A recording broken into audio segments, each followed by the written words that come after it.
Why do we work? Why do I draw? There are many reasons why I draw, more than the fact that I love to and that it defines my passions. I draw to create, just like we work to create. And lately I've been thinking about God and the idea of creation, and it reminded me that all of us are created in the image of God. But what does it mean to be created in the image of God? Does it mean that all of us look like God? If so, then God would be as ugly as you and I. To be created in the image of God means God also accorded us the capacity to create our own environments and shape our lives. If God created heaven and earth in 7 days, then it means we can also create our own heavens and earth in 7 days.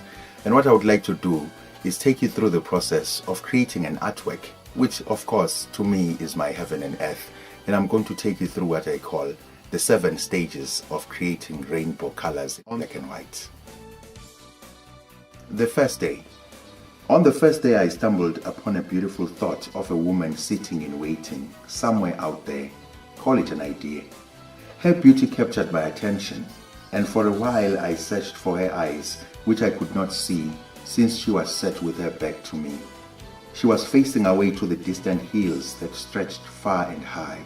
I fell in love with the mystery of beauty I saw, and knew that if I blinked an eye, it would all disappear, never to appear again.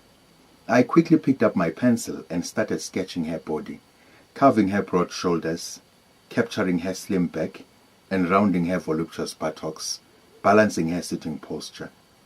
I did not draw her head, since she was not facing me. I marveled at my first steps of creation, pondered and said yes, then I rested. The second day.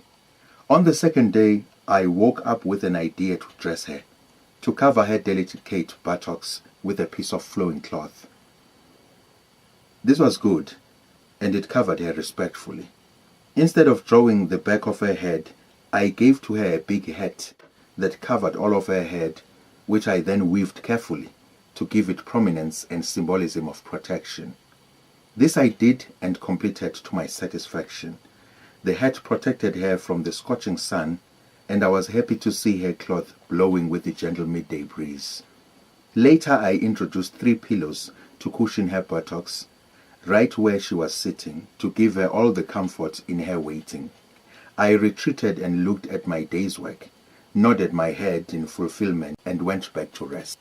The third day. On the third day, I decided to capture a bit of scenery so that there was emotion to her waiting game. I toiled hard through the empty landscape, erecting mountains that towered all the way to the horizon where the eye can see no more. The gigantic mountains combined well with their majestic posture, and together they created the music of passing time to her waiting game. I was pleased. Then I remembered that the previous day I had given to her a protective hat. I picked up the pencil and commanded it to position the glowing sun over the stretching mountains so that the purpose of the hat could be properly defined. It all looked good for a day's labor. I was tired and knew it was time to retire, to rest and meditate, to refresh and ponder on my next step. The fourth day. On the fourth day, I decided to give her some belongings. Her firewood that she had collected just before resting to wait, a beer calabash that boasts a ring of beads to symbolize her cultural sophistry, a food bag full enough to last her through her eternal waiting game. I also gave her a huge water jug filled with water to quench her thirst through the passing days in blistering heat. I then returned to the calabash and gave it a design, and the same I awarded the towering water jug. Later I draped the water jug in cloth so that her belongings radiated with personality, all reflective of her boldness, delicate sense of choice, and reflections of resilience. The cloth on the water jug was for her to use to cover herself when the sun goes down and the weather turns cold. I stood back and inspected this cluster and was happy that it all seemed to be coming together in perfect harmony. I settled down, drew a breath of fresh air, and again rested. The fifth day. On the 5th day, I looked at the developments and knew that a lot still had to be done to complete my creation. The pillows were still positioned on rough terrain, and this was opposing the sense of comfort that I had sought to portray right from the beginning. It was also contrary to the majesty of the scenery that had been set so far. I went down on my knees and started leveling the ground with an aim of tiling under the pillows. This was a cumbersome and delicate process where I could not afford to spoil the pillows with dust, mud and cement. When I finished leveling the ground, I started with the tiling. Marble tiles were my selection. I measured everything carefully so that the layout was professional and free of fault. The edges of the tiles had to be trimmed in the best choice of wood to continue with the theme of sophistry.